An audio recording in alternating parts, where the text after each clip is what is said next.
Halo semuanya, kami dari kelompok 1 akan mempresentasikan hasil dari proyek kami mengenai aplikasi detektor sesak napas. Perkenalkan, saya Penelita Felicia Astrid bersama rekan-rekan saya. Saya Alphonsus Don Jacob. Dan saya Lukas Ferik Robertus. Oke, lanjut.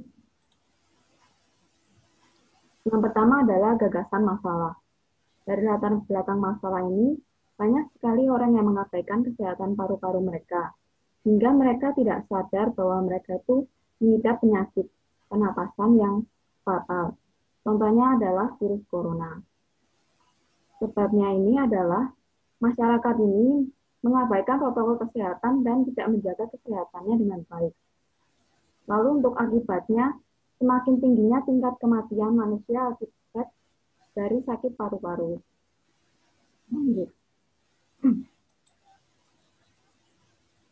Nah, ini adalah solusi yang kami tawarkan. Kami menyediakan aplikasi yang membantu dalam mengingatkan atau menjaga kesehatan dari pernapasan. Lanjut. Nah, ini adalah logo dari aplikasi kami. Lanjut.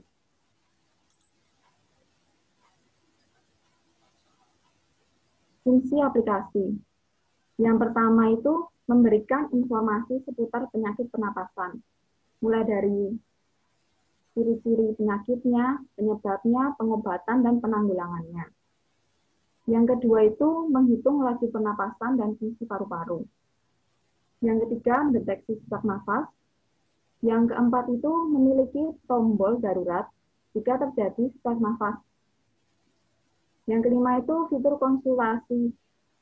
Yang keenam itu memberikan warning saat terjadinya pernapasan yang tidak normal. Lanjut. Nah, ini adalah data-data yang kita gunakan. Yang pertama itu untuk register akun, kami membutuhkan nama lengkap, tanggal lahir, jenis kelamin, username dan password, nomor telepon yang dapat dihubungi, serta email. Nah, untuk fitur-fitur yang khusus ini kita membutuhkan KTP dan terutama adalah alamat. Lanjut. Lalu, data yang diperlukan program untuk menganalisis kondisi kesehatan. Yang kami butuhkan itu tuh umur, tinggi badan, berat badan, tekanan darah, dan aktivitas jantung. Lalu, data respiratory induktif, plethysmography, suara dan tekanan. Lanjut. Lalu di sini ada device pendukung kami. Yang pertama yaitu jam tangan. Lalu yang kedua ada respiratory inductance plethysmography atau RIP tadi. Lalu berikutnya ada MIR Spirobank serta wireless ECG atau elektrokardiogram.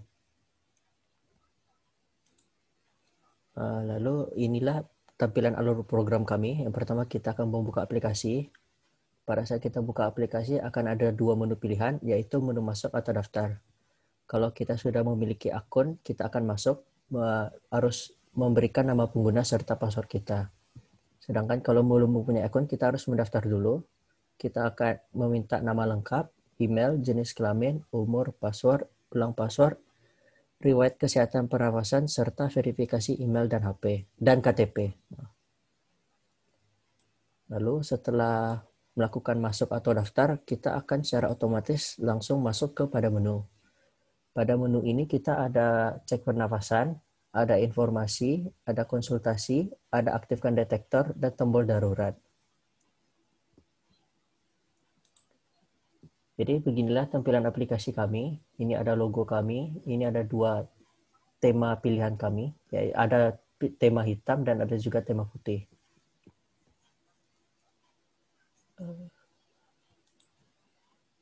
Masuk pada register seperti yang saya bilang tadi.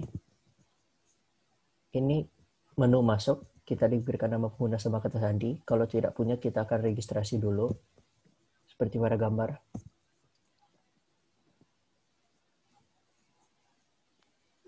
Lanjut.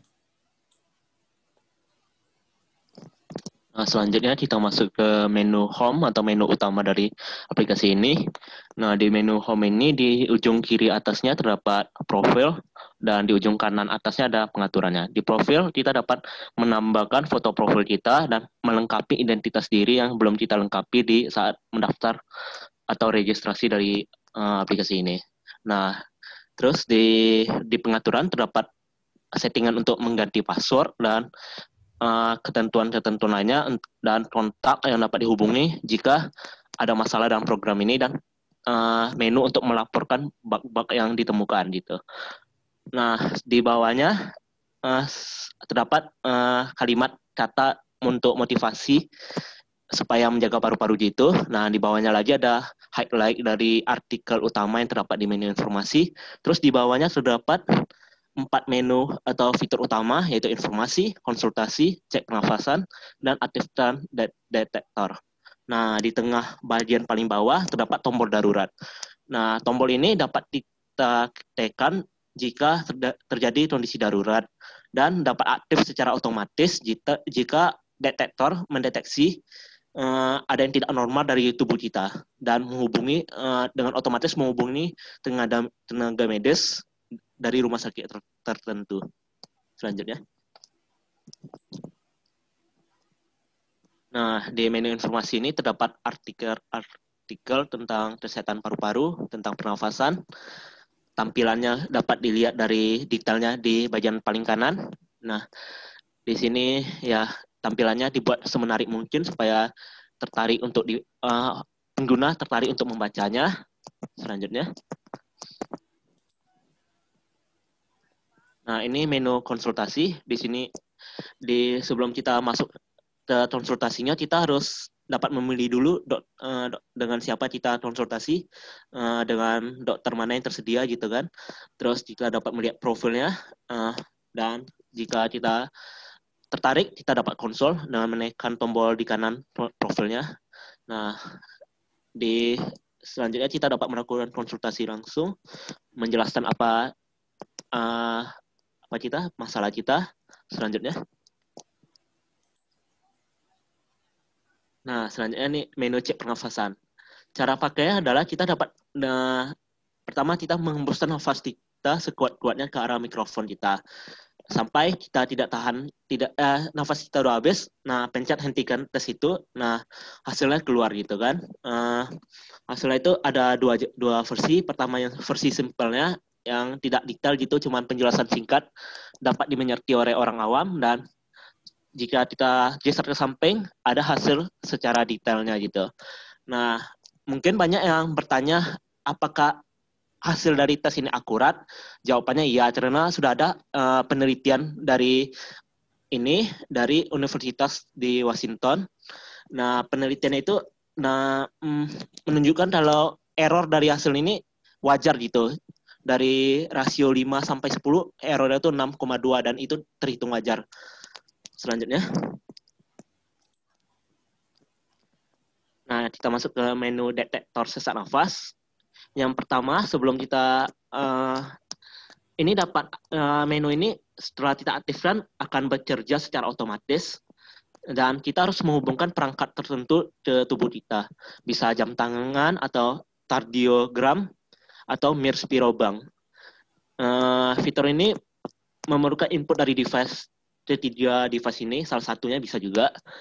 Dan ketika tubuh kita kondisi yang tidak normal akan terdeteksi dan mengirimkan pesan tertentu, pesan peringatan tertentu, ada tingkatannya. Mungkin kalau ada misalnya pesannya berupa pesannya dapat berupa kemungkinan kecil terkena sesak nafas gitu, atau kemungkinan besar atau gitu. Pokoknya ada tingkat-tingkatannya. Terus kita masuk ke bawahnya.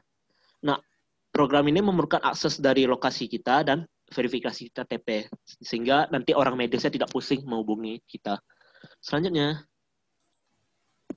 kenapa kami memilih aplikasi kami berwarna biru sebagai warna utamanya? Karena kami percaya warna biru itu dapat menenangkan pasien dan itu membantu penyembuhan dari pasien dari pasien yang menggunakan aplikasi kami. Selanjutnya. Sekian dari presentasi kami. Kami berharap investor dapat membantu kami dalam mengembangkan proyek kami ini. Kami mohon maaf bila ada kesalahan kata. Kami sekian dan terima kasih.